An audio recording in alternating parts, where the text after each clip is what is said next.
Kan kelihatan sekarang ini ada 4 golongan. Iya. 01, 02, 03, 00. Iya. Empat-empatnya emosional. Hukum itu ibarat kapal. Etika itu samudranya. Iya. Kapal hukum tidak mungkin berlayar menuju tepian pulau keadilan jikalau etika, samudra etikanya kering.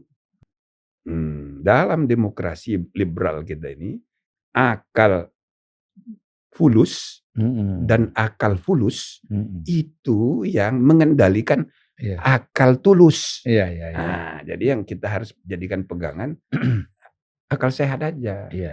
Akal tulus itu. Nikmati aja, nggak usah terlalu baper. Nah, akhirnya kita harus memilih sikap optimis ke depan. Bahwa ini insya Allah selesai dan akan baik pada saatnya.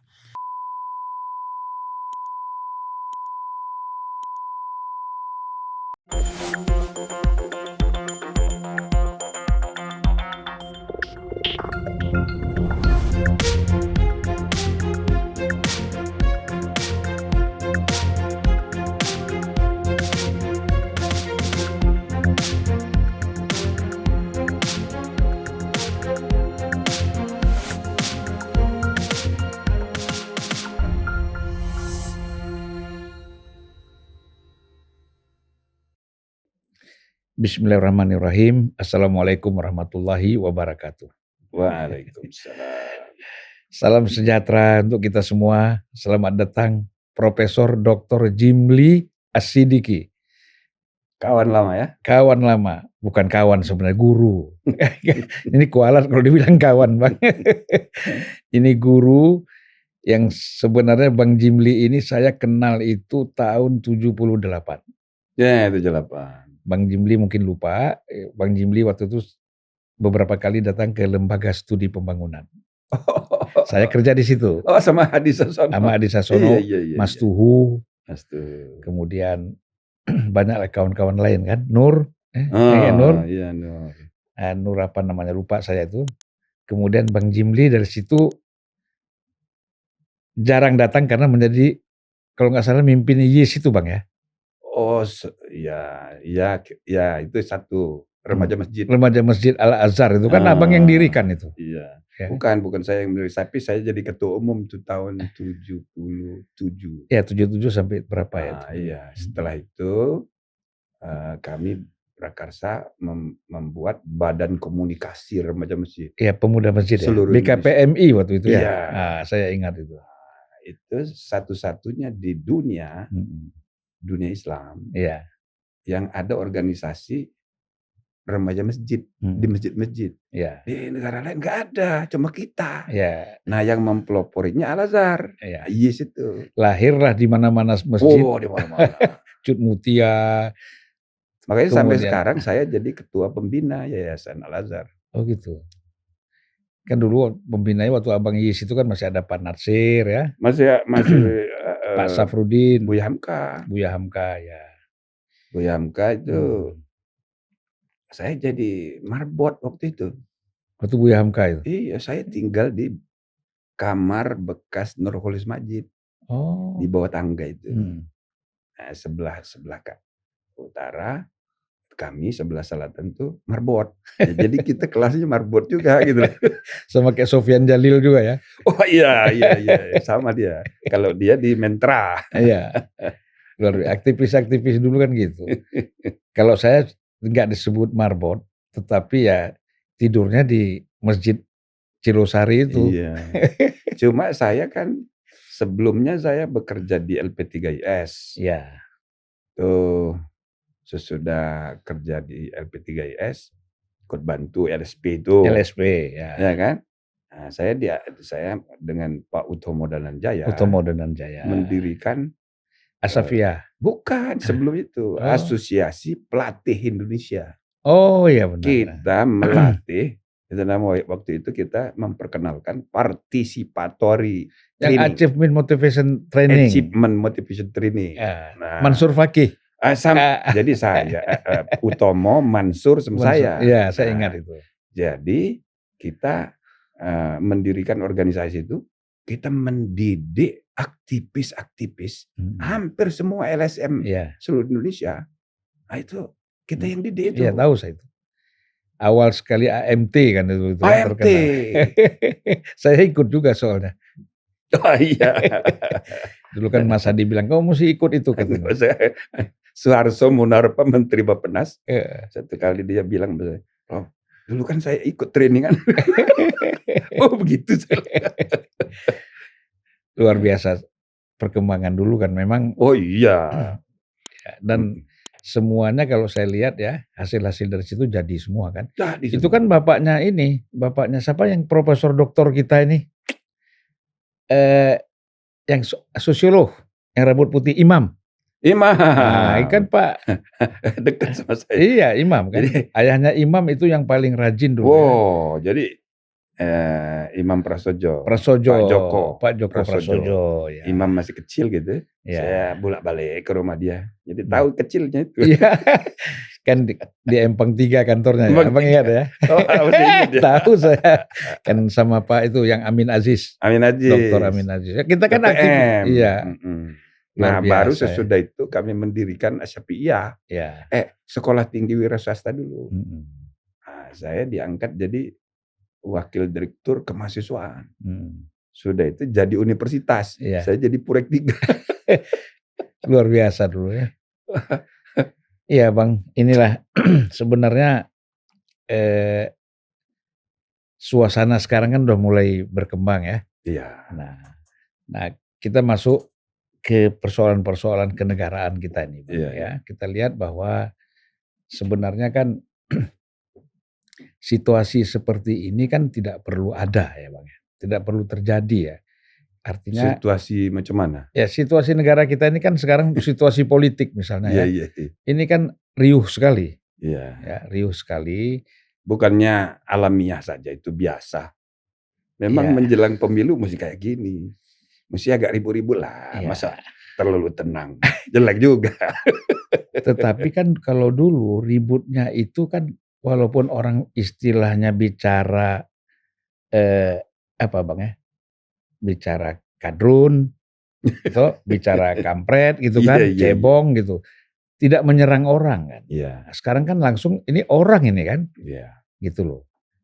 Figur Pak Jokowi ya. Kemudian kalau figur Prabowo memang dari dulu diserang kan. Setiap 5 tahun sekali muncul isu HAM itu kan. Ya. Walaupun tidak bisa kita nggak tahu, nggak bisa dibuktikan atau memang tidak ingin dibuktikan atau Nah, Bang Jimli, ini pertama sekali yang lagi sebenarnya hangat, tidak berapa hangat juga, tapi ini pasti masih hangat sampai pemilu ini, ya kan? Bahkan mungkin sampai 20 Oktober ini masih hangat ini soal isu pemakzulan. Oh, iya. Nah, ini kan dipicu pertama sekali oleh Saifullah patah.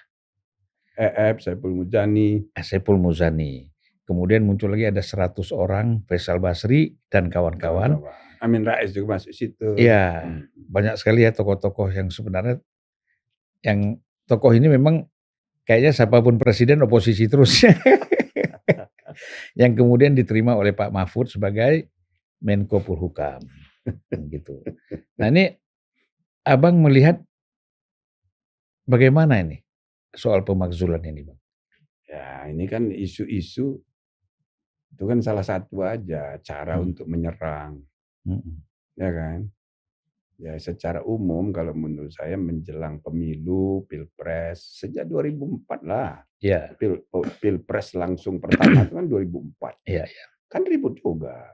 2009 juga begitu, 2014, 2019. Itu mungkin 2019 lebih seru ya. Lebih seru ya, hanya 2 pasang. Hanya 2.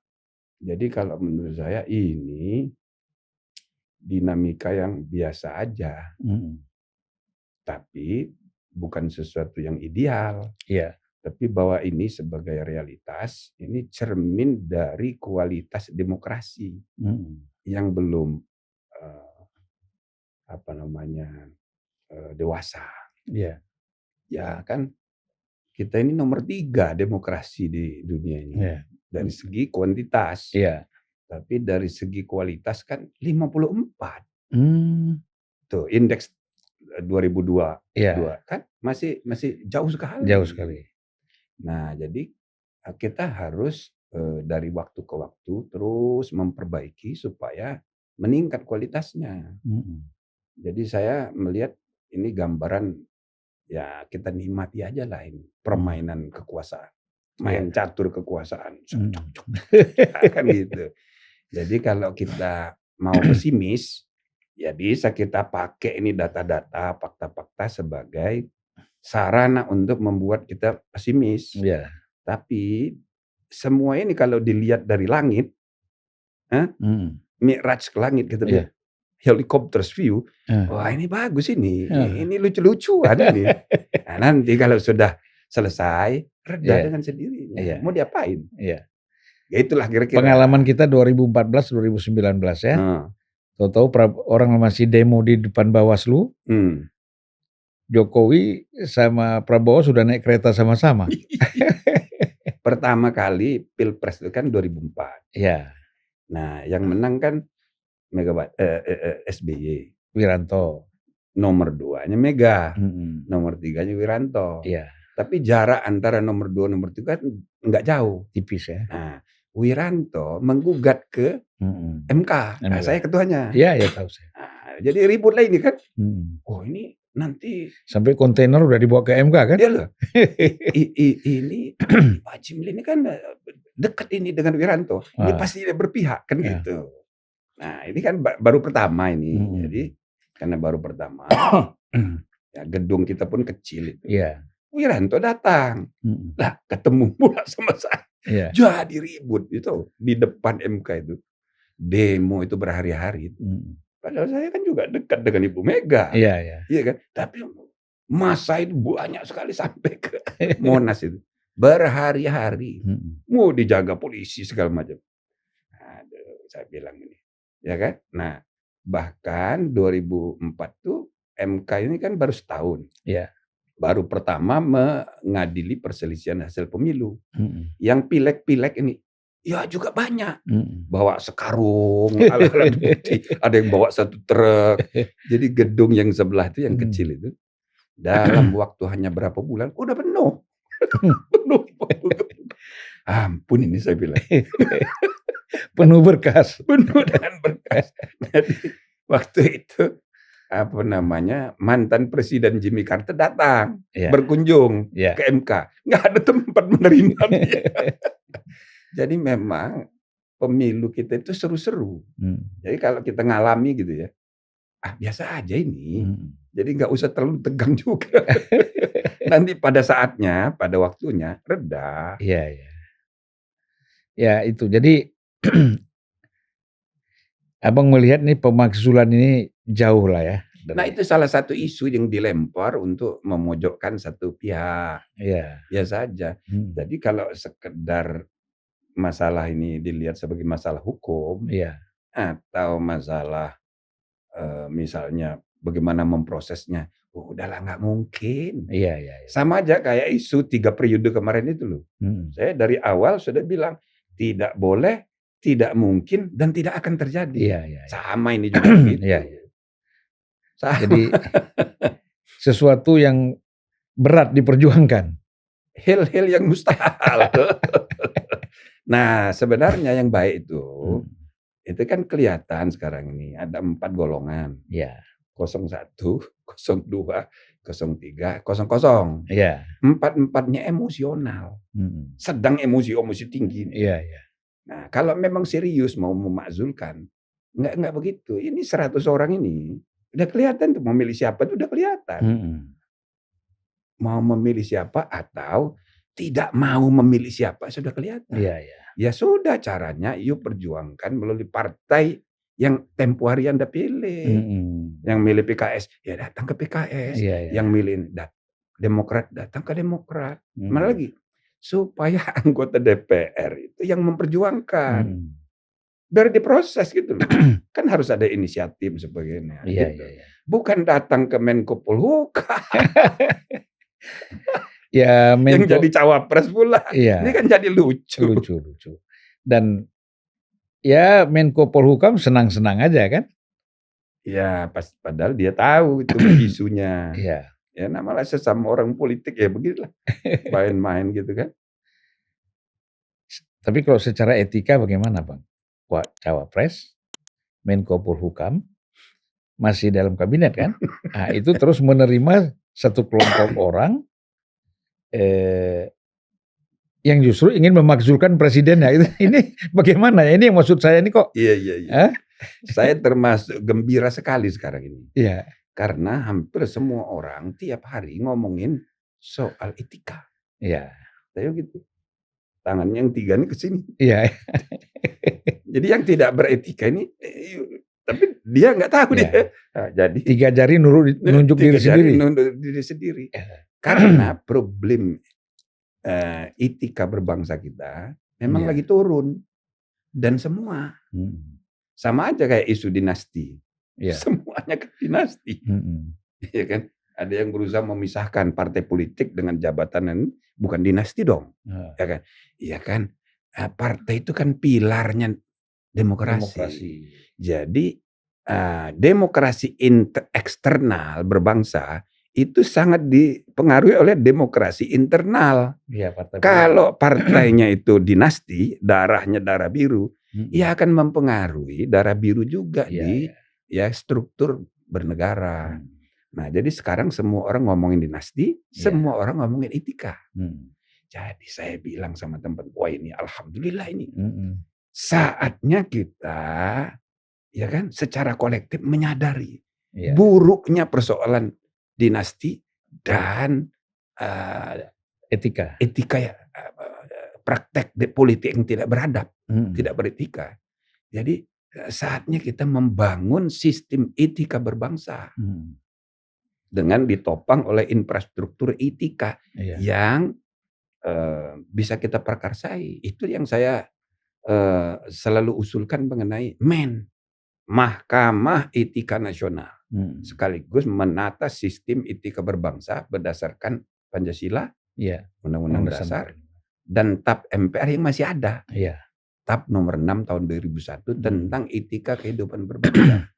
Sebab saya punya keyakinan, ada buku saya tulis sudah lama mengenai rule of law and the rule of ethics, constitutional law, constitutional ethics, dan ide gagasan peradilan etika. Jadi kita tidak mungkin menegakkan hukum yang berkeadilan jikalau etika bangsa ini enggak berjalan, enggak berfungsi. Nah, Earl Warren itu ketua Mahkamah Agung Amerika tahun 53. Dia dalam salah satu pidatonya yang sangat terkenal dan sering dikutip orang, dia bilang, in a civilized life, law just floats in a sea of ethics. Hukum itu mengapung di samudera etika. Nah, makanya saya sering membuat adagium di Indonesia. Hukum itu ibarat kapal. Etika itu samuderanya. Kapal hukum tidak mungkin berlayar menuju tepian pulau keadilan jikalau etika, samudera etikanya kering. Dan itu soal serius. Akhlak bangsa kita ini lagi rusak-rusaknya ini. Kenapa rusak? Ya karena liberalisme. Yang kita nikmati 25 tahun pasca reformasi, liberalisme politik dan liberalisme ekonomi. Coba semua jabatan dipertandingkan, diperebutkan. Sama kayak orang rebutan kekayaan. Sangat liberal. Siapa yang kuat yang menang. Akibatnya akhlak itu nomor 6. Namanya kompetisi ya. Kompetisi. Free fight competition. Harus begitu, free fight. Nah, segala logika itu dipakai dengan apa itu disebut motivated reasoning. Penalaran yang dimotivasi oleh kesimpulan yang sudah ada lebih dulu. Makanya semua orang tuh berdebat tuh ya di YouTube tuh. Saya dengerin semuanya meyakinkan sekali. Tapi udah kelihatan dia mau memilih si A. Dia memilih si B dengan anunya. Dan ini melanda bukan hanya orang tukang becak, tukang bakso, sampai pejabat tinggi, profesor doktor 3 kali botak saking pinternya, sama cara berpikirnya. Aduh, itulah jadi apa? Inilah catur kekuasaan deh begitu. Jadi syahwatnya yang syahwatnya. Ya, jadi saya bilang, ya udahlah kita nikmati aja. Dengan optimisme, insya Allah ke depan peradaban demokrasi akan terus meningkat. Ya, artinya kalau kita melihat situasi ini ya, itu kan seperti Abang bilang tadi, kekhawatiran kita ya. Kalau etika ini tidak diselesaikan, ada solusi kan harus ada solusi. Harus ada solusi. Kalau nggak ada solusi melebar kemana-mana ini. Dan karena di zaman media sosial ini, itu kan cepat sekali berkembangnya pelanggaran-pelanggaran etika ya. Dan kemarin kan Abang, ya saya melihatnya serius sekali itu persoalkan MK itu ya. Nah, serius. Yang saya kaget, kok Bang Jimli gitu kan? Ya, saya kan pendiri. Ya. Saya ketua pertama. Jadi saya dihubungi. Oleh siapa Bang? Ya, oleh kawan-kawan lah di dalam situ. Oh. Pak, Bapak ini mesti turun tangan ini. Karena punya tanggung jawab sejarah kan. Saya pikir-pikir benar juga. Cuma kan saya anggota DPD, nggak boleh. Oh. Ya kan, nggak boleh. Itu kan nanti bagaimana, saya bilang nanti ribut. Etika lagi kata orang. Iya, kan? Maka saya tidak bersedia. Nah gitu. Tapi datang lagi. Pak, ini menyangkut ketua. Harus mantan ketua yang turun tangan. Wah, ada alasan lagi. Ya benar juga. Nah, tapi bagaimana ini aturannya begini nih. Masa saya harus mengundurkan diri dari DPD? Iya kan? Iya, akhirnya mereka akali. Ya udah bikin ad hoc aja. Jadi tidak permanen sesuai dengan ketentuan undang-undang. Gitu loh. Makanya dia bikin ad hoc. Saya dikasih tugas 30 hari. Nah, saya tanya teman-teman di DPD, termasuk ketua Badan Kehormatan, bagaimana nih baiknya? Ya sudahlah Pak, terima aja, ini penting ini. Untuk menyelamatkan kepercayaan publik. Ujung dari pemilu itu nanti ke MK. Iya, benar. Apalagi Pilpres. Ya, saya terima. Makanya saya terima itu. Ya kan? Nah, jadi memang setelah dilihat, ya Allah, memang rusak-rusakan nih. Gitu Bang ya. Iya, bukan cuma dari luar, dari dalam juga. Maka 9-9-nya kita kasih sanksi semua. 9 orang. Seluruh dunia belum pernah ada kayak begitu itu. Jadi 9 dilaporkan, 9-9-nya terbukti ada pelanggarannya. Karena soal etik nih, pertama bukan hanya soal written, tapi juga sense. Rasa.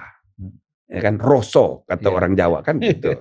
Ya, ora iso rumongso. Itu berat itu, tidak bisa merasa. Jadi itu sense of ethics, bukan hanya yang written. Tapi kebetulan yang written pun ada. Tidak boleh menangani perkara itu ada hubungan keluarga. Baik di dalam kode etik MK yang tanda tangannya masih sampai sekarang masih saya itu. 20 tahun yang lalu. Waktu saya dengan kawan-kawan periode pertama kan. Nah, baru tuh dalam undang-undang juga ada.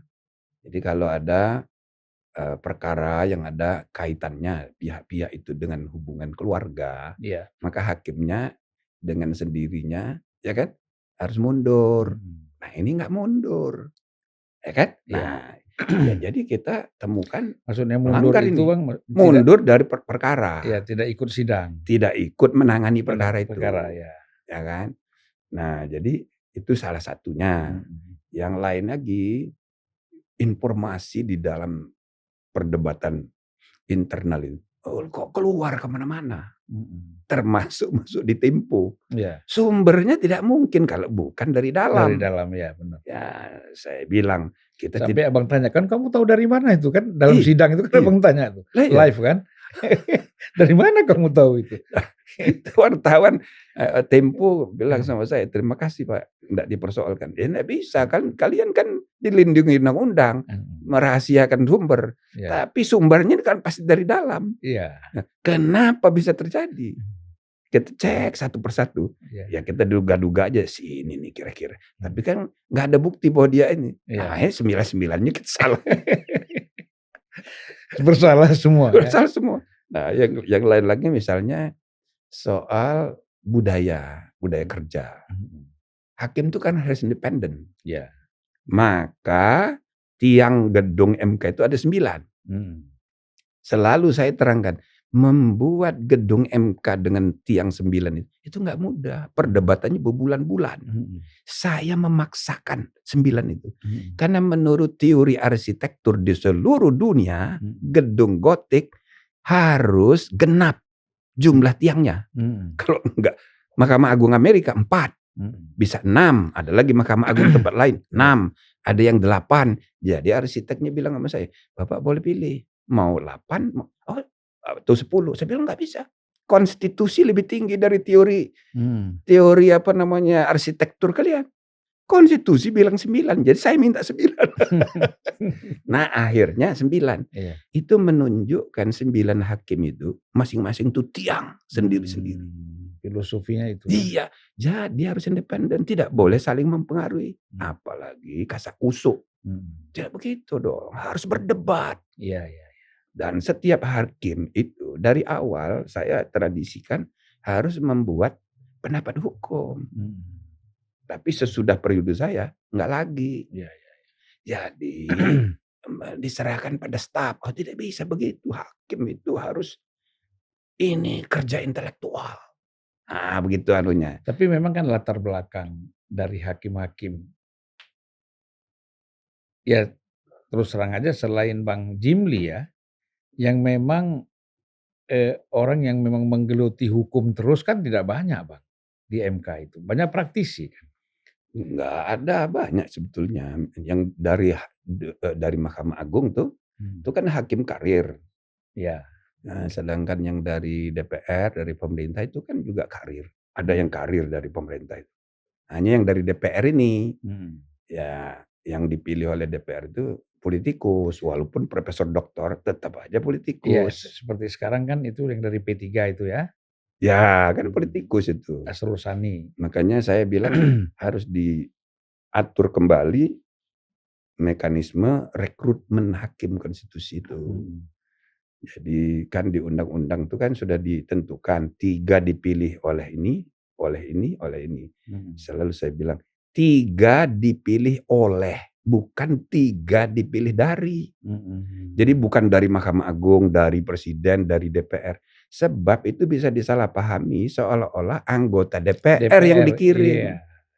Mestinya tidak boleh begitu. Nah dimulainya itu zaman Mahfud dan Akil Muhtar. Dia kan anggota Komisi 3.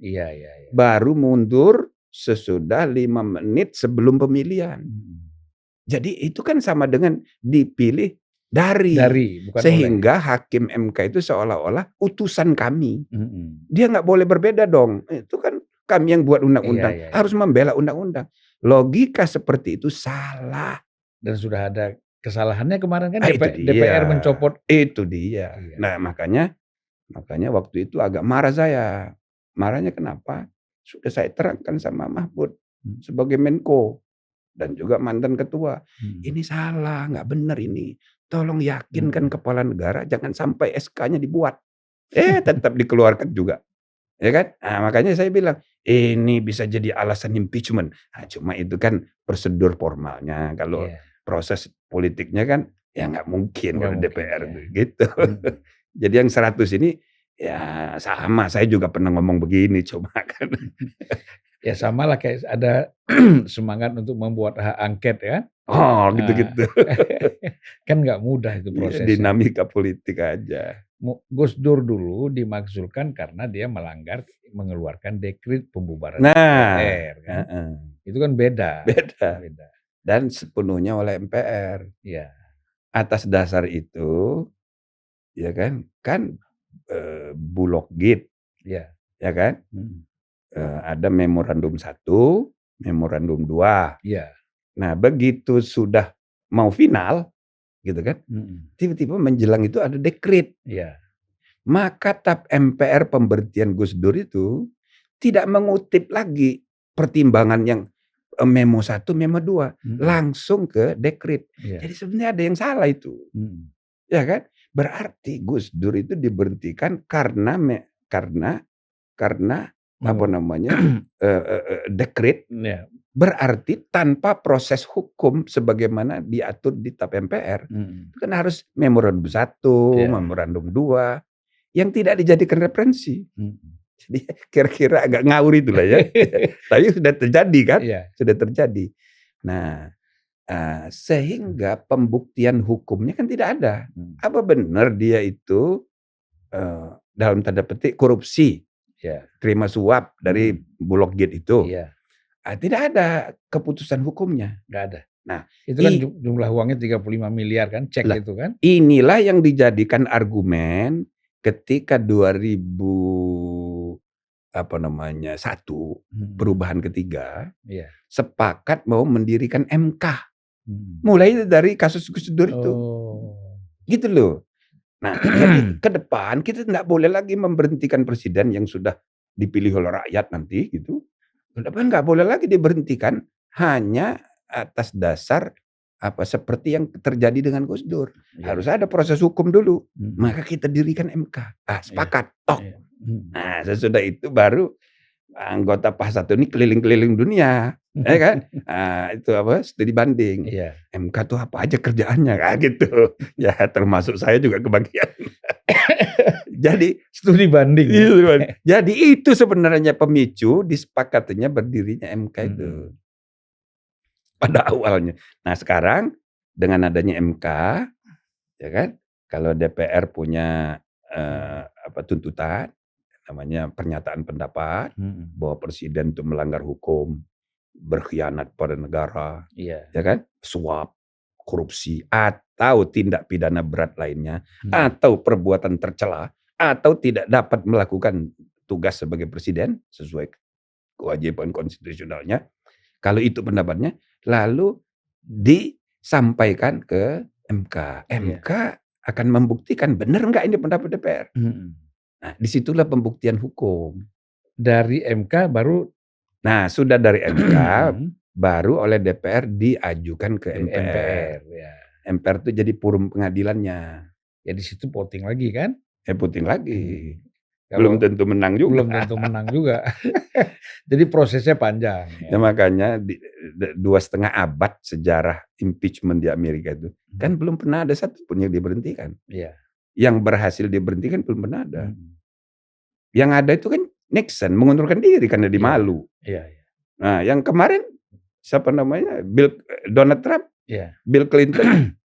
Bill Clinton itu terbukti sebetulnya. Benar. Ya kan? Dia main dengan Monica Lewinsky, tapi sampai di Senat dia menang putih.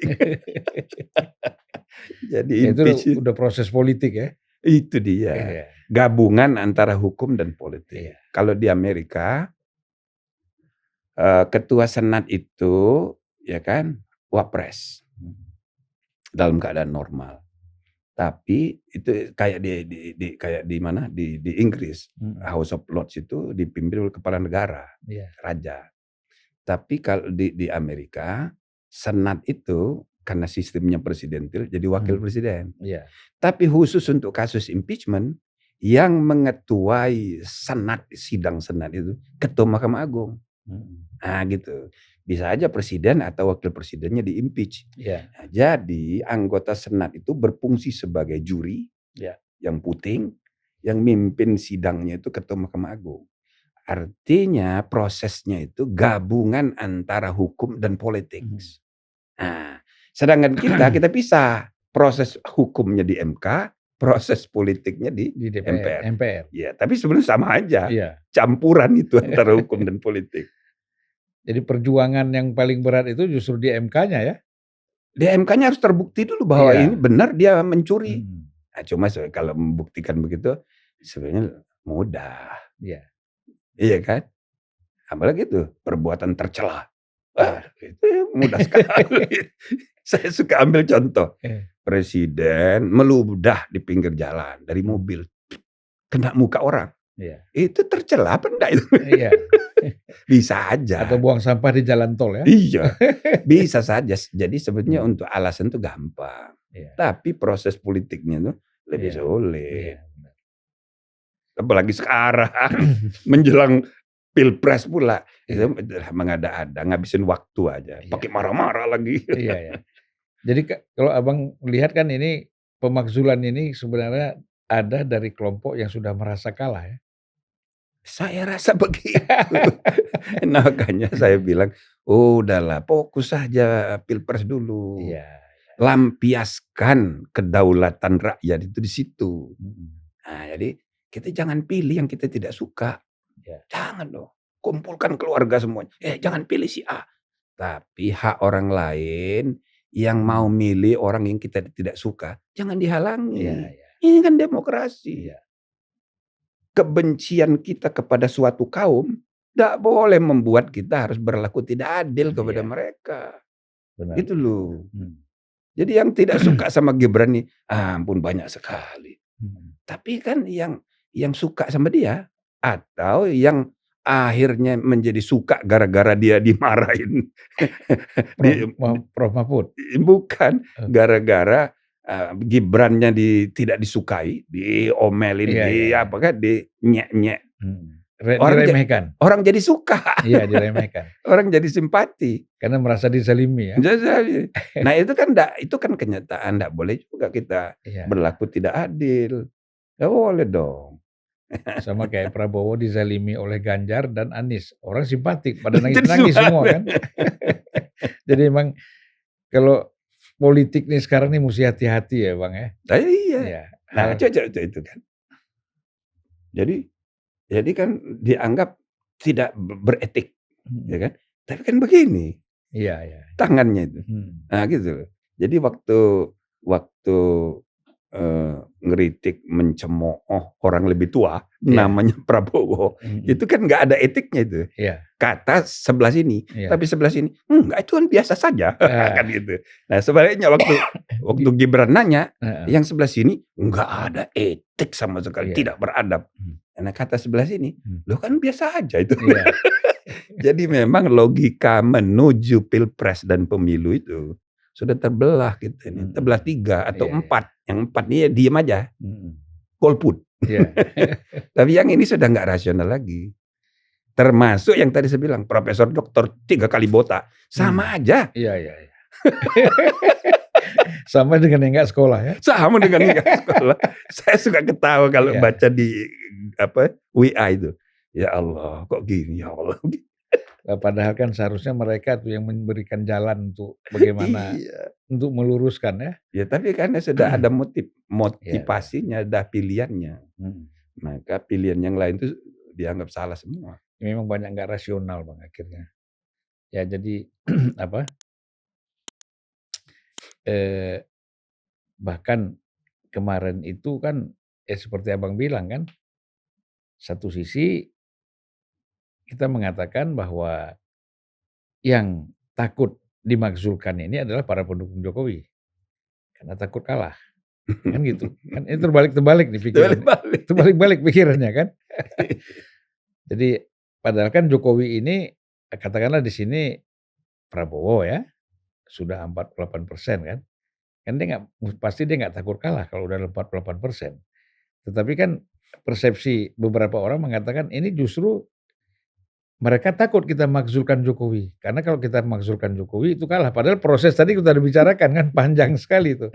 Aduh. Jadi ini dinamika. Lucu-lucuan aja. Laibun walahun. Ya kan? Jadi Abang permainan hidup. Kalau Bang Jimli saja sudah mempunyai pendapat ataupun persepsi kita santai-santai aja, kita rileks-rileks aja. Kita rileks aja. Nah, nanti akhir Februari masih tegang. Tapi akhir Februari Bang? Ya artinya kan penghitungan sesudah perhitungan itu pasti ke MK. Setelah diumumkan ya? Setelah diumumkan pasti. Kalau dua putaran itu kan berarti sampai Juni. Nah, cuma nanti kalau sudah selesai di MK, ya kan? Nah makanya kita mesti jaga MK itu jangan kayak kemarin. supaya dia itu bisa dipercaya untuk kepentingan bangsa dan negara. Jadi saya berharap putusan kami kemarin MK itu bisa diterima lah oleh semua. Termasuk oleh Pak Anwar Usman. Udahlah, ya kan? Tapi dia kan udah bersedia kan, Bang, untuk Pilpres dan tadi. Nah ini Ya. orang belum tahu, Bang. Belum terekspos bahwa Pak Anwar Usman itu tidak boleh ikut dalam memutuskan perkara 2 ya? Dalam memeriksa dan memutus, 1 dalam perselisihan hasil Pilpres, karena ada ponaannya di situ, hubungan darah. Yang kedua, yang ada kaitan dengan PSI, yang ketua umumnya Kaisang. ada hubungan darah juga, ada hubungan keluarga dengan Anwar Usman. Bukan berarti dia harus mundur dari jabatan, maksudnya dari anggota, tapi dia tidak menangani perkara. 2 perkara itu. Ya, jadi kalau perkara misalnya perselisihan hasil pemilu partai yang lain, ya tetap harus ikut dia. Iya. Cuma yang 2 ini aja. Dan itu logik lah kan, karena memang itu kan yang dianggap etikanya kan di situ ya. Itu dia. Dan itu universal di mana-mana sama, begitu aturannya. Aturan etikanya. Saya mau tanya Bang, Abang ketika terus terang kan banyak kepentingan nih soal MK ini Bang. Walaupun 30 hari, itu 30 hari itu semua fokus orang kan ke situ. Ya kita selesai bukan 30 hari, 15 hari selesai. 15 hari, ya 15 hari selesai. Nah, secara psikologis ada nggak tekanan-tekanan dari eksternal buat Abang? Ini kalau kita membuat keputusan, itu iblis dan malaikat tuh aktif sekali. Ya kan? Dari sebelah kanan, sebelah kiri, depan pasti mempengaruhi, itu biasa aja. Dalam hidup tuh pasti ada. Nggak usah dibilang tidak ada, enggak, salah. Pasti ada. Cuma kita kan harus profesional aja. Sebab yang WA dari kiri, dari kanan, itu banyak sekali. Tokoh semua. Bagaimana itu? Ya kan? Ketua-ketua partai. Ada. Gitu loh. Jadi saya rasa waktu kami membaca putusan itu, kayaknya ketua-ketua partai itu nonton. Iya pastilah Bang. Jangan-jangan Gibran sama presiden pun nonton barangkali. Jangan-jangan dia nonton juga. Pastilah. Ya makanya kita lurus-lurus saja. Makanya saya bilang kita berdebat di sini dengan akal sehat. Dalam demokrasi liberal kita ini, akal fulus dan akal fulus itu yang mengendalikan akal tulus. Nah, jadi yang kita harus jadikan pegangan akal sehat aja. Akal tulus itu. Nah, kalau itu namanya the logic power and the moral power, itu yang akan menemukan kebenaran. Mari kita perdebatkan di forum ini. Gitu. Jadi semua pihak itu pelapor sama silakan diperdebatkan. Terbuka aja. Maka saya sengaja buat terbuka. Supaya jangan ada fitnah di antara kita. Iya, walaupun di aturan MK itu disebut tertutup. Sidang majelis kehormatan itu harus tertutup. Tapi saya punya tafsir sendiri. Kenapa mesti diatur tertutup? Untuk melindungi supaya jangan dikuyo-kuyo para hakimnya sebagai terlapor. Itu terlapornya itu kita sidangnya tertutup. Tapi persoalannya, apa kerugian dari pelapor kalau dia terbuka? Kan tidak ada kerugian. Maka saya berpendapat yang harus tertutup itu pemeriksaan hakimnya. Kalau memeriksa para saksi, para pelapor, itu boleh tertutup, boleh terbuka. Nah, jadi saya tanya dulu kepada para pelapor, kalian mau terbuka apa tertutup? Semuanya nunjuk tangan minta terbuka. Ya sudah, terbuka ya. Transparan tuh lebih bagus ya Pak. Iya, ini eranya kita harus melihat penegakan kode etik itu.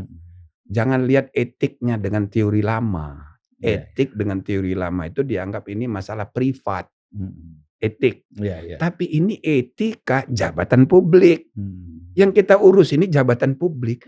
Jadi komoditas publik. Ya, public goods. Ini menyangkut kepentingan umum. Ya harus terbuka. Iya. Zamannya sudah kayak begini, nggak bisa kita tertutup.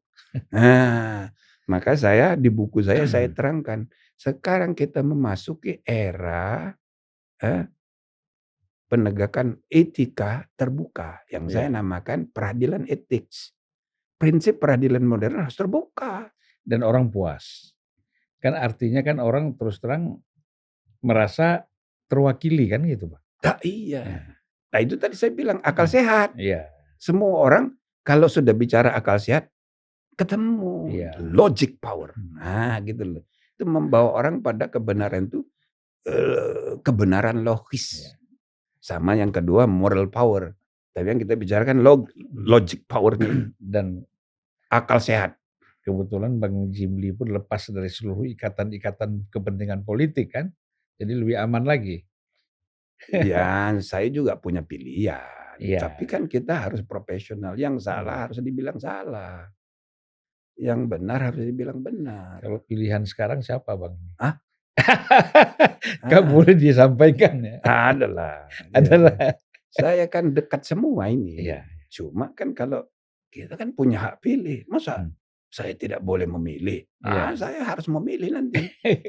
Cuma nggak usah dibilang-bilang dulu sekarang. Ntar aja. Apa jangan-jangan ikut kampanye bersama Pak Jokowi juga di tanggal 10 Februari. Yang mendekati pasti banyak lah kalau orang seperti Bang Jimli ya. Saya kira paling tidak ini kan perlu untuk menambah-nambah suara kan. Nah kalau kita ini populer di kalangan elit. Kalau pemilu kan bukan elit, massa rakyat. Iya tapi elit sekarang kan punya kaki-kaki ke bawah juga, Bang. Kalau ada elit banyak yang terpengaruh dengan pikiran Bang Jimli kan dia kerja juga di bawah. Iya. Saya sih alhamdulillah ngalami 2019 kan saya nyalon DPD. Nggak punya duit, nggak punya baliho. Tapi nomor 1 saya. Makanya. Tapi DKI ini kan pemilihnya rasional. Kalau seluruh Indonesia, wah mana saya terpilih. Wah sekarang pakai TikTok, pakai apa cepat, Bang. Ya tapi itu kan elit. Pakai TikTok itu kan hanya elit. Enggak juga lah Bang sekarang. Enggak juga? Abang kalau lihat kadang-kadang abang-abangnya, kawan-kawan Gojek itu aja. Saya kan sering jalan kaki, kumpul mereka ada 20 orang, itu semuanya nonton TikTok Bang. TikTok aja? Iya, cepet kan, nggak lama-lama kan. Paling lama 3 menit habis, tapi isunya udah dapat. Oh beda dengan YouTube, kalau YouTube lama ya? Waduh lama Bang, 1 jam ya kan. Ada sih isu yang 1 menit ya, 1 menit ada. TikTok ya? Pendek-pendek. Sekarang kan kalau paket telepon tuh murah sekali. Dengan ada yang paket 10.000, orang udah bisa nonton seminggu. Tapi YouTube juga kan bisa dipilah. Bisa Bang, cuman kan kalau saya waktu short dengan Rossi itu video short-nya Kompas TV dia kira-kira 2 jam dipotong-potongnya per isu. Sama Bang, boleh juga itu. Kita juga? Kita juga. Dan itu lebih banyak penontonnya. Lebih banyak? Bisa 1 yang pendek itu? Bisa 1 juta itu kan orang. Ambil isu yang pendek-pendek aja kan. Nah jadi cuma soal motong-motongnya ini yang susah ya. Mereka kerjanya udah itu tiap hari Bang. Oh gitu? Iya udah kerjanya? Iya udah tiap hari editor itu kerjanya. Jadi dia sambil kayak orang merokok aja itu bikin gitu kan. Kalau kita yang pusing yang mana yang ini. Yang teknisnya nggak tahu kan. Iya. Nah Bang, ini kan sebenarnya tidak ada masalah kan. Kalau presiden itu kampanye ini, kemudian menteri, kepala daerah dan gubernur ya, dan wali kota, secara undang-undang kan dibolehkan untuk mereka berkampanye dan untuk mendukung salah satu calon. Nah ini kembali lagi yang diangkat orang ini kan soal etik lagi nih. Iya. Nah sebenarnya nih bagaimana nih ada undang-undang seperti ini, tapi ada juga berhadapan dengan etik. Ya ini yang mana kita harus utamakan Bang? Ya sebetulnya di samping etik gitu ya. Kalau kita mau bijaksana memang begini. Kalau di aturan formalnya itu kan presiden itu kan peserta pemilu. Ya. Nah, nyatanya waktu periode kedua tuh. Ya kan? Dia kan peserta pemilu. Maka diatur di undang-undang presiden, wakil presiden, menteri dan lain-lain pejabat itu harus cuti dari luar tanggungan negara dan tidak boleh menyalahgunakan fasilitas negara. Itu maksudnya begitu kan. Jadi pasal undang-undang itu maksudnya kalau presiden itu sedang jadi peserta pemilu. Itu begitu. Nah, tapi sekarang kalau presidennya bukan jadi peserta pemilu, bagaimana? Nah, kebetulan itu tidak jelas. Sehingga bisa ditafsirkan bahwa yang presiden boleh kampanye itu tadi, asal cuti dan tidak menggunakan fasilitas itu berlaku juga buat yang sekarang. Ya kan? Nah, Pak Jokowi itu saya baca, saya dengar dia menerangkan aturan itu. Tapi lalu digoreng seolah-olah dia mau kampanye. Kan begitu? Nah, jadi kalau menurut saya dia itu sedang menerangkan aturan. Kira-kira begini. Ada yang bilang Pak Mahfud mau mengundurkan diri karena ini nanti takut konflik kepentingan dan sebagainya. Ya kan? Nah, seperti ada pejabat di sebelah yang jadi calon juga menyalahgunakan. Sudah nuduh begitu. Ya kan? Mestinya jangan dong. Gitu. Nah, dia ini menerangkan. Loh, menteri boleh kampanye. Presiden juga boleh kok. Nah, gitu lah kira-kira. Jangan hanya menteri, ya presiden pun boleh. Ini pasalnya. Jadi dia sedang menerangkan aturan. Bukan sedang menerangkan dia mau berkampanye. Tapi dia digoreng. Tapi kalau dia mau kampanye juga nggak salah kan, Pak? Nah, kalau dia mau kampanye, kalau menurut saya itu tidak tepat, tidak bijaksana. Ya kan? Untuk apa dia kampanye? Orang rakyat Indonesia dari kota sampai desa udah tahu, ini anaknya kok jadi calon. Pasti dia mendukung kok. Nggak mungkin. Jadi dia nggak usah kampanye. Jadi setiap hari udah kampanye sebenarnya. Iya. Jadi dia bekerja saja, ya kan, sesuai dengan tugas konstitusionalnya. Itu sudah kampanye. Jadi approval rating pemerintah itu semakin tinggi, semakin berefek ya ekor jas kepada Gibran. Maksudnya Prabowo Gibran. Nah, jadi nggak usah dia kampanye. Gitu. Tapi saya dengar tanggal 10 Februari nanti di GBK ini kan ada kampanye terakhir pasangan calon 02. Dia mau datang? Iya, mau pidato kan. Ya, kalau saya ditanya, saya anjurkan jangan. Nggak baik. Ya kan? Walaupun itu tidak salah. Tidak baik. Kenapa? Beda antara negara-negara yang institusi politiknya sudah kuat. Budaya feodalnya sudah terkikis. Dengan di kita ini masih feodal. Institusi politik kita belum kuat. Jadi presiden itu kalau dia bicara A, itu sampai ke desa-desa A semua. Karena kita masih feodal. Nah, beda dengan di Amerika. Presiden Obama kampanye untuk Hillary. Kalah. Jadi rakyat yang menentukan. Ya kan? Jadi nggak ada pengaruhnya lagi karena institusi sudah kuat. Nah, ada yang bilang, loh itu kan Obama kan kampanye untuk partainya, calon dari partainya. Kalau di sini Presiden Joko Widodo mau kampanye untuk untuk Ganjar Mahfud, mestinya boleh dong kayak di Amerika. Nah, ini kan cuma tafsir. Iya kan? Tafsir saja itu. Kan kalau misalnya Obama mau mendukung Donald Trump, apa nggak boleh di kampanye? Boleh aja. Boleh aja. Jadi cross. Kan nggak ada masalah itu. Artinya dia sudah nggak mau lagi dengan Demokrat, walaupun dia dari Demokrat. Apa nggak boleh? Kan boleh. Nah, tapi di Indonesia lebih baik jangan. Karena itu mudah nanti memberi amunisi bagi orang untuk tidak percaya hasil pemilunya. Gitu loh. Itu lebih baik. Logiknya itu begitu. Walaupun tidak salah. Tidak salah. Karena kan sesuatu yang tidak salah tidak perlu dilakukan juga ya. Salah benar harus diimbangi dengan baik buruk. Ya. Efeknya ya. Itu halalan thayyiban. Halal itu legal. Thayyiban itu good. Good governance, legal and constitutional governance, plus good governance. Nah, kalau dalam Quran itu ya ada 4 ayat soal makanan. Makanlah kamu dari rezeki Allah Tuhanmu yang halalan thayyiban. Nah, halalan thayyiban ini sering dilupakan orang. Halalan thayyiban itu nggak pakai waw. Jadi bukan 2 kata yang harus dipisah. Harus dia satu kesatuan pengertian. Jadi makanan haram tapi baik, enak sekali. Enggak disuruh kita makan. Makanan haram tidak baik pula, enggak disuruh. Nah, termasuk makanan yang halal tapi tidak baik. Tidak disuruh. Kita hanya disuruh makan satu, halalan thayyiban. Jadi maksudnya apa? Dalam beragama, dalam hidup bernegara, prinsip ini jangan dipisah. Jadi bukan hanya halalan tapi thayyiban juga. At the same time. Ya kan? Jadi sesuatu yang benar tapi tidak baik jangan dikerjakan. Sesuatu yang baik tapi tidak benar ya jangan dikerjakan.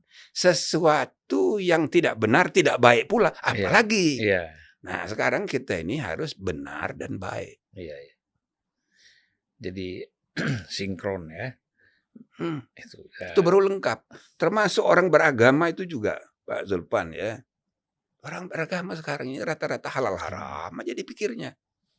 Surga neraka, halal haram. Baik buruknya enggak. Itu baru separuh. Baru separuh beragama. Kadang orang-orang berpikir begini, Bang. Aduh, apalagi bicara yang halal. Yang haram aja kita susah dapat. Iya ya. Iya. Jadi pembenaran itu. Iya. Kita cari yang haram aja susah. Bagaimana mau cari yang halal? Nah ini Bang,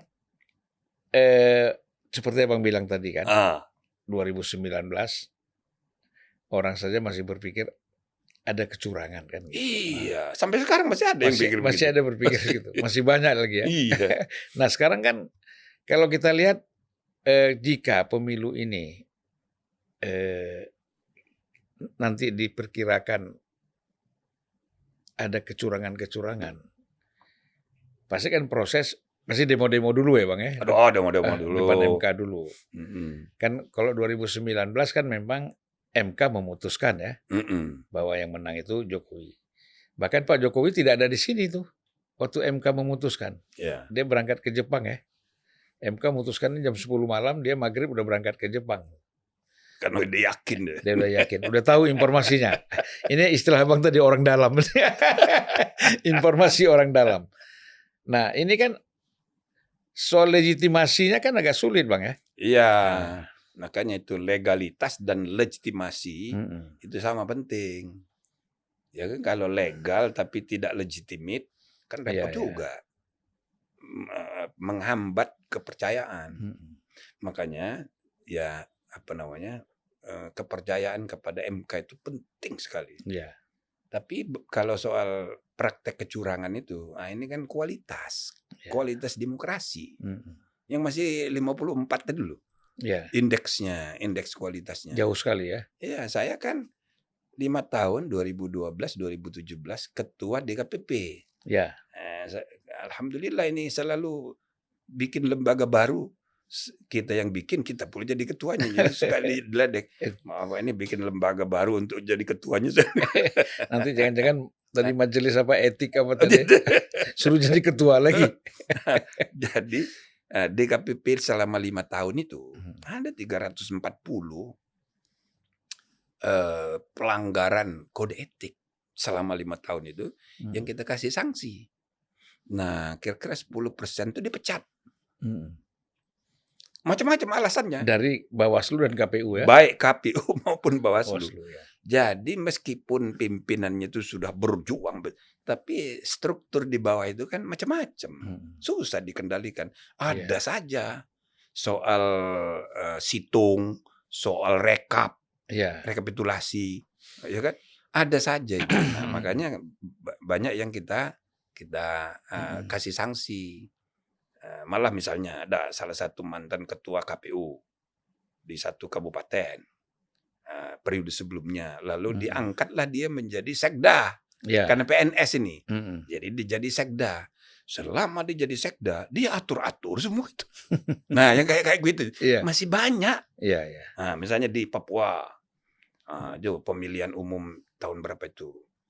Yang 2014, Prabowo di satu distrik dapat 0. Jokowi dapat 100. Nah, di distrik yang lain sebaliknya. Prabowo dapat 100, Jokowi dapat 0%. Kan tidak mungkin itu. Tidak mungkin. Ya kan? Nah, ekstrim ya? Terlalu ekstrim. Nah, pas kita periksa itu penyalahgunaan noken. Jadi ditusuk semua kepala desa tuh. Nah, jadi praktek begitu itu, ya kan? Ada. Bahkan praktek seperti noken itu kami temukan pernah dipraktekkan di Kalimantan, tapi dengan nama lain. Dipraktekkan juga di Nias. Jadi kualitas perilaku politik kita ini masih belum matang. Makanya nomor 54. Kualitasnya nomor 54 di dunia. 54 di dunia indeks kualitas demokrasi. Itu 2022 Bang 2022 ya. Baru lah. Jadi mesti sabar. Tapi sebelumnya berapa? Agak turun. Ada penurunan. Gejala penurunan itu terjadi kira-kira mulai 2020 gitu ya. Saya lupa angkanya di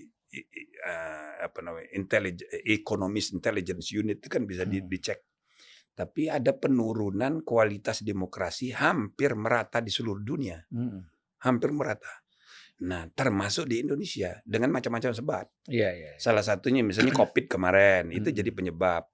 Ada lagi kasus lain misalnya munculnya gelombang rasisme, neorasisme.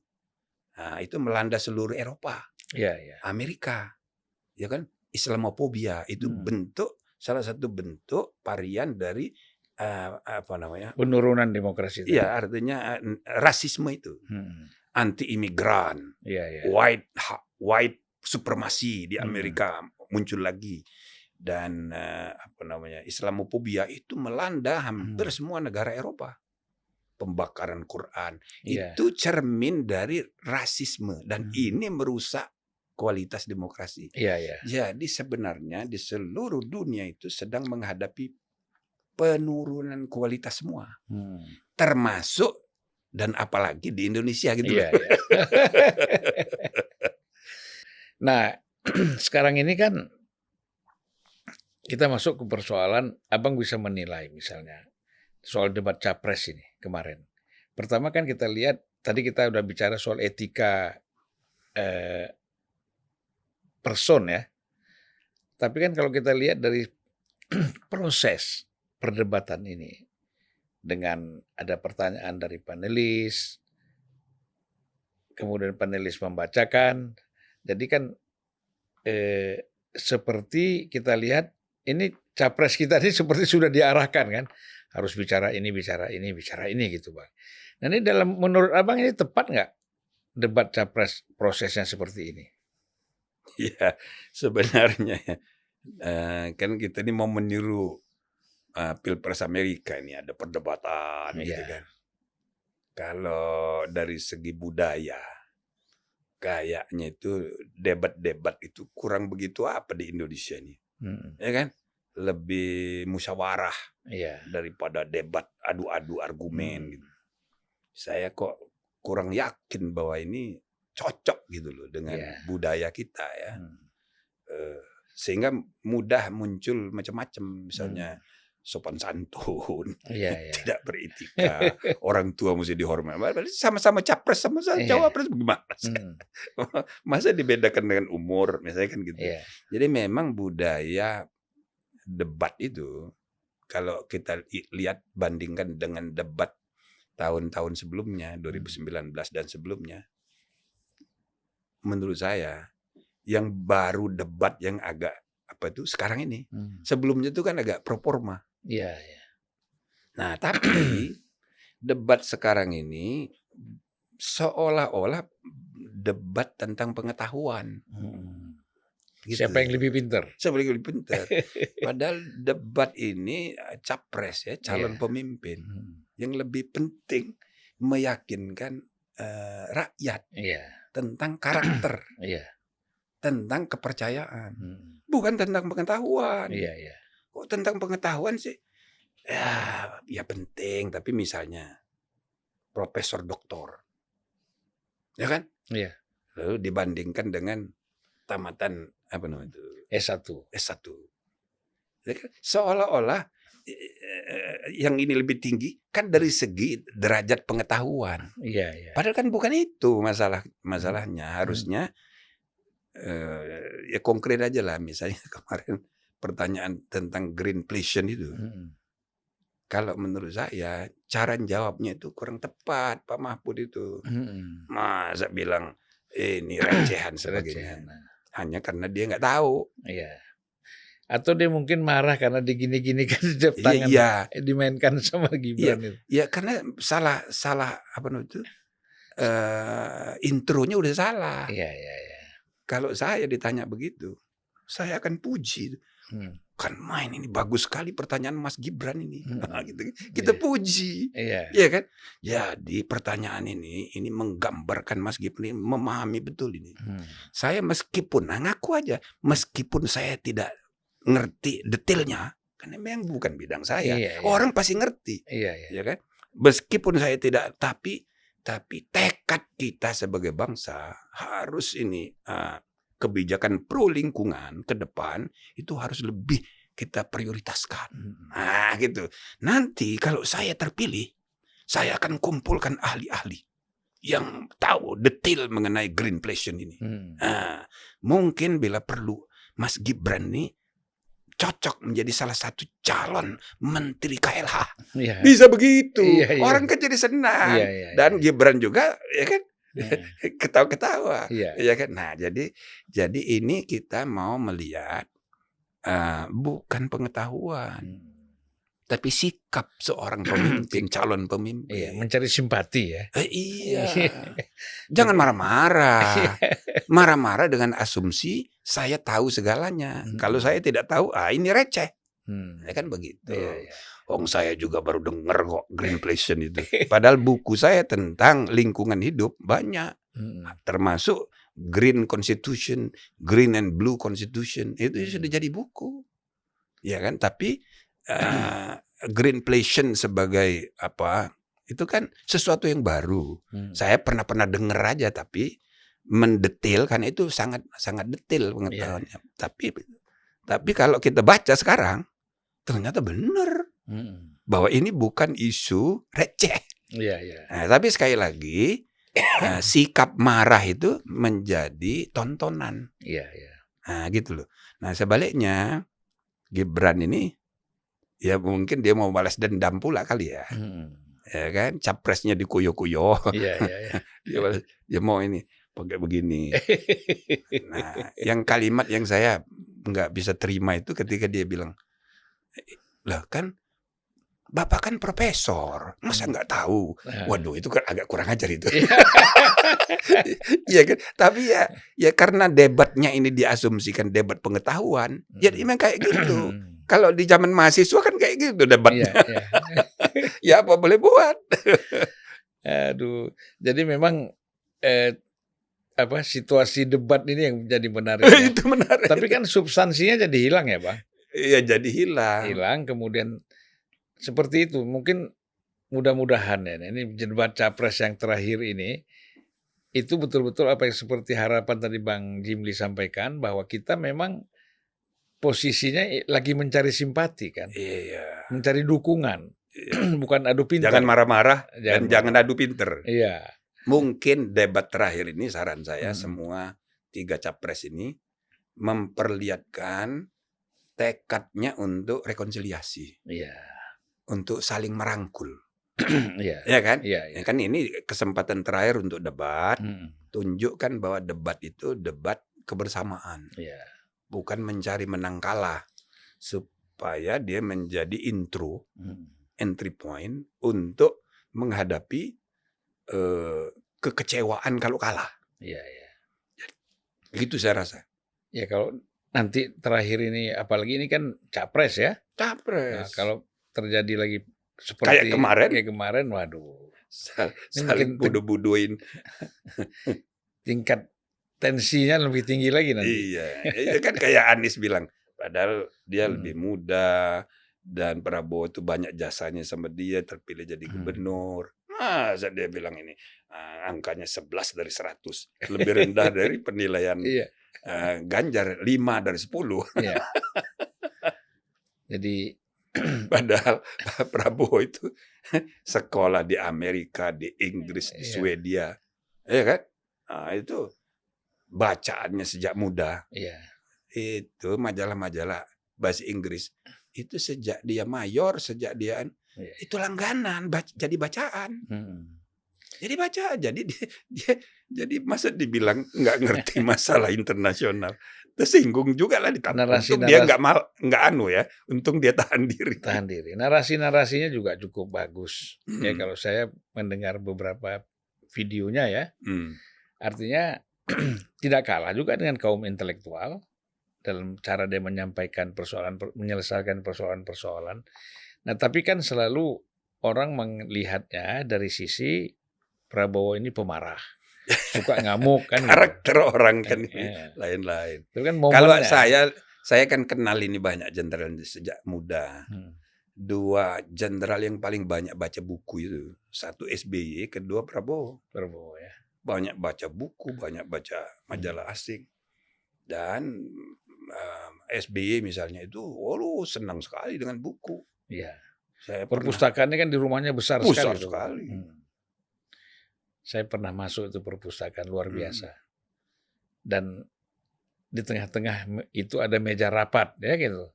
Nah, Bang, ini kita mungkin bisa dibilang ini pertanyaan terakhir ya. Seandainya ini, katakanlah kita kan belum tahu, Bang.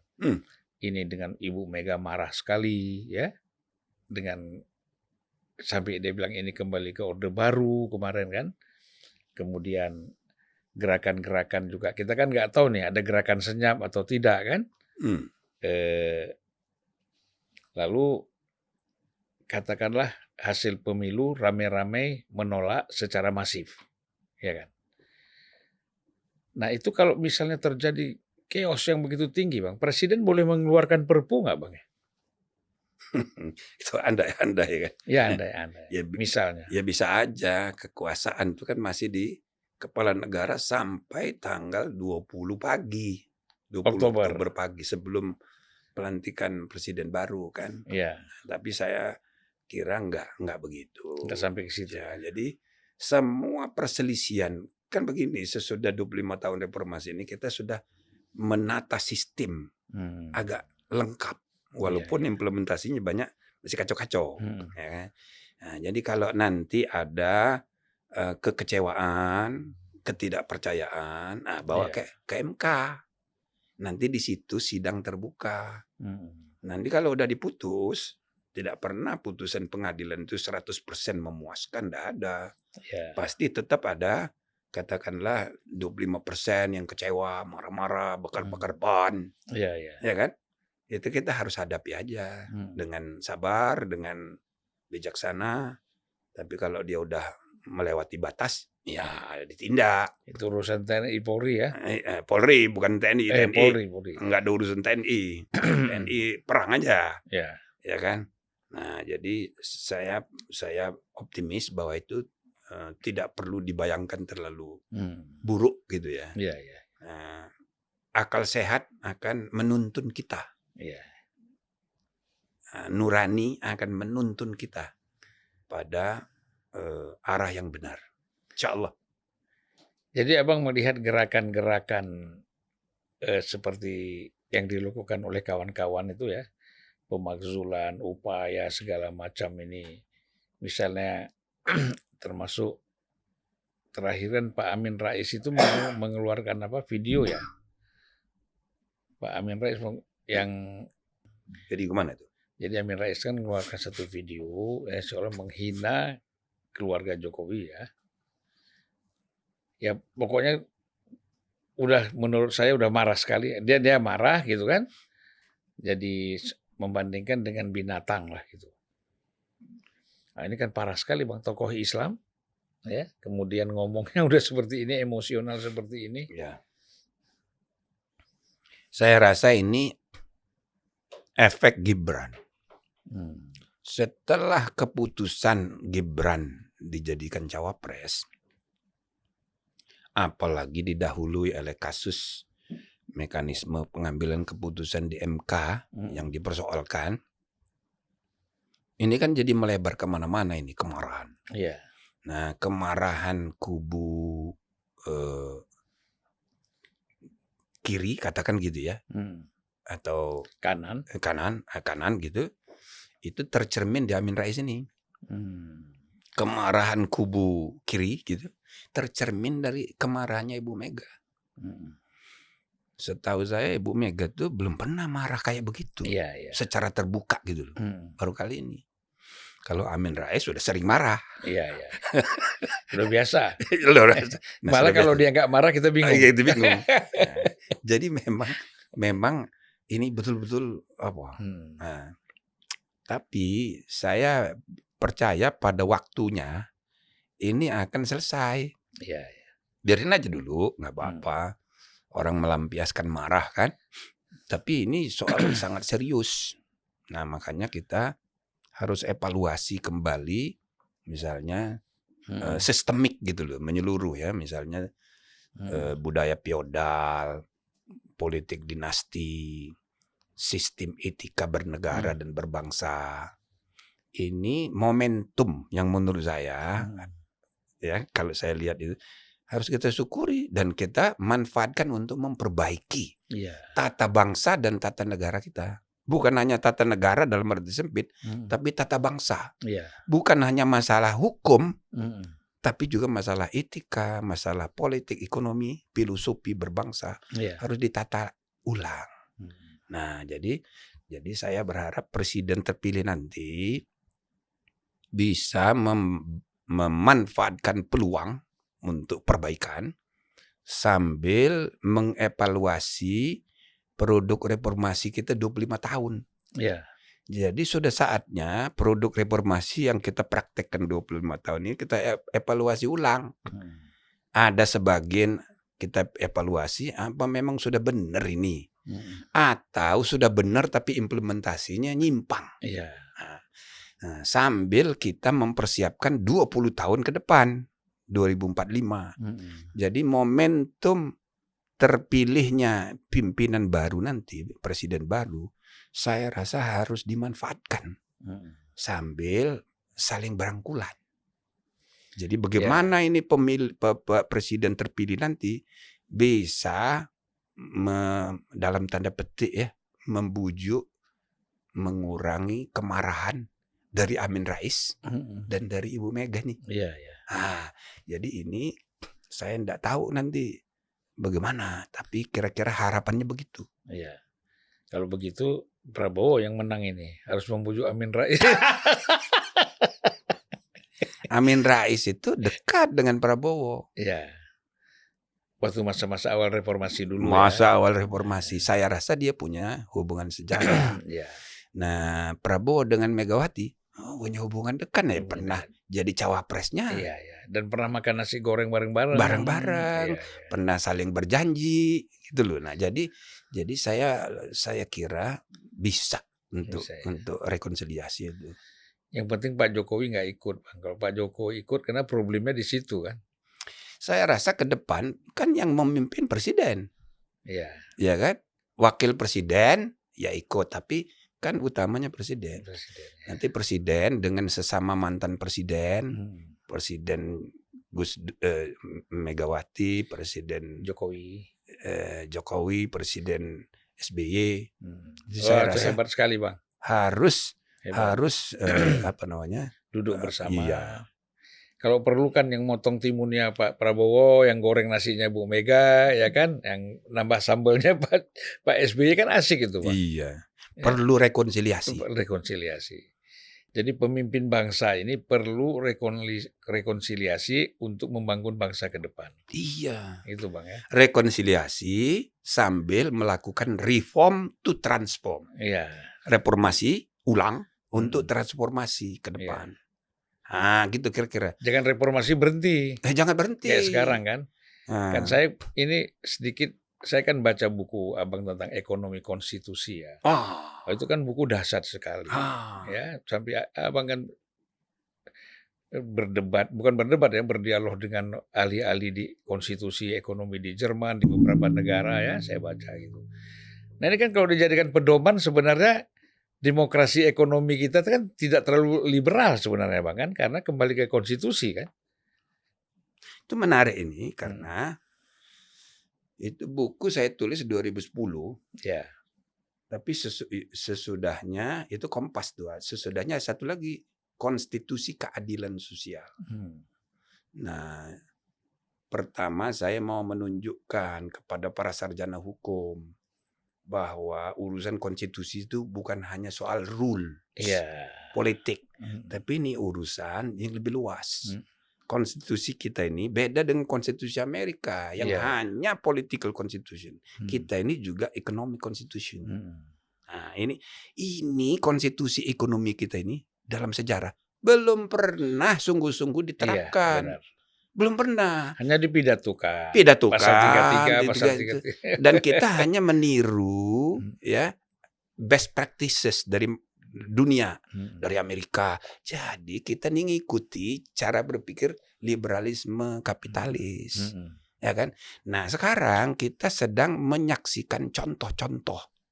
Pertama, munculnya sosialisme, bentuk ekstrimnya komunisme, gagal, tapi dibelokkan oleh RRC. Komunisnya tetap untuk politik, ekonominya dia bikin agak sedikit liberalisasi, ya kan? Kapitalisme, tapi state capitalism. Dikendalikan ya. Dikendalikan. Nah, sukses dia. Sukses. Dalam 50 tahun, dia muncul sebagai kekuatan baru, sehingga Barat sekarang udah mulai, itu yang namanya Thucydides trap. Nah, itu di zaman Yunani kuno dulu, ada filosof sejarah namanya Thucydides. Nah, jadi dia itu menganalisa kenapa Sparta sama Athena itu perang. Dulunya Sparta itu menonjol, dominan sekali. Tapi sesudah Athena banyak filosof pinter-pinter, ini muncul kekuatan baru. Nah, munculnya kekuatan baru ini jadi saingan. Nah, Sparta tidak terima. Nah, sekarang terjadi lagi. Amerika yang dominan pengaruhnya 2 abad terakhir, tidak siap menerima kenyataan munculnya Cina. Nah, jadi mereka ini potensi untuk perang itu besar. Nah, mulai apa? Mulai perang bisnis, dedolarisasi, ya kan? BRICS. Itu jangan dianggap sepele. Ini soal serius. Terjadi perubahan pola tata ekonomi politik dunia di masa depan. Nah, Indonesia ini harus tampil dengan ide-ide yang cocok dengan zaman baru ini. Jadi saya tuh selalu bilang ya, kita belajarlah dulu dari pertengahan abad 20. Jadi sesudah Perang Dunia Pertama, Great Depression, kemudian Perang Dunia Pertama, dan Perang Dunia Kedua, apa sesudahnya? Itu Big Bang Change dalam tata ekonomi sosial politik dunia. Negara Asia, Afrika, Amerika Latin, merdeka semua, berubah semua, PBB didirikan. Nah, sekarang kita memasuki era baru. Pertengahan abad 21, jangan-jangan terjadi lagi Big Bang Change dalam tata ekonomi sosial politik dunia. Nah, Indonesia ini harus mempersiapkan itu dengan segala sistem ekonomi gotong royong yang diimpikan oleh the founding leaders gitu. Nah, jadi jangan cuma pidato, jangan cuma pidato di partai, tapi kebijakannya enggak, karena enggak dipahami. Itu loh. Jadi saya rasa terima kasih itu menyinggung ekonomi, konstitusi ekonomi itu. Yang problem kita di situ. Iya, saya juga berapa kali diskusi Syahrir, ekonom yang sangat liberal, sama Rizal Ramli. Berdebat tidak karuan berdua ini. Saya jadi moderatornya. Itu sampai 3 kali tuh, 2 kali. Nah, dua-duanya sudah almarhum. Ini ya kita harus menemukan titik tengahnya. Sebab peluangnya ada sekarang. Kita tidak bisa lagi meniru gaya kapitalisme Amerika liberal kayak. Tapi kan kita tidak bisa meniru Cina 100% karena dia nggak bertuhan. Kita ada Pancasila. Nah, jadi kita harus tata ulang hubungan antara BUMN, koperasi dan swasta, perseroan swasta. Ini harus kita tata ulang. Gitu loh. Jadi satu kali ada diskusi saya bilang, coba dipikirkan Menteri BUMN, Menteri Koperasi itu jangan dikaitkan dengan UMKM. Emangnya koperasi selalu kecil? Dikaitkan dengan BUMN supaya dia kolaborasi. Nah, jadi antara lain satu pintu ya Bang ya? Nah, iya. Coba RRC itu, semua investasi di luar negeri itu BUMN itu. Tapi ngikut yang namanya perusahaan swasta. Dan dalam sejarah tidak ada penjajahan di atas muka bumi tidak dimulai dari bisnis. POC datang ke Indonesia, POC itu BUMN.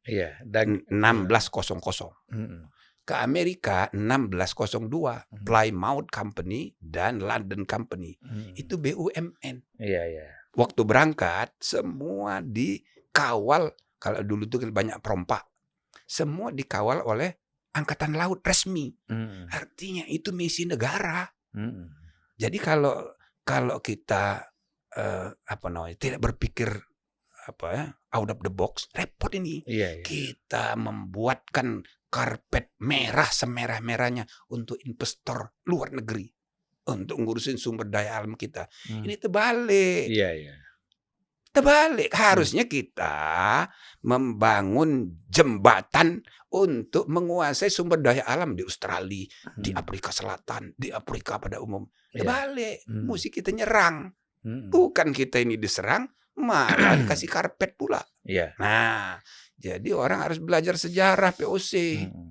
POC itu luar biasa itu. Ya kan? Mulainya baik-baik untuk mencari lama-lama ya kan? Tentaranya yang masuk.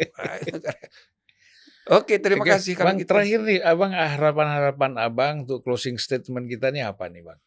Ya, saya harapkan mudah-mudahan Unpacking Indonesia ini betul-betul terus produktif ya, membuka hal-hal yang tidak dipikirkan orang. Dan yang kedua, saya berharap semua rakyat Indonesia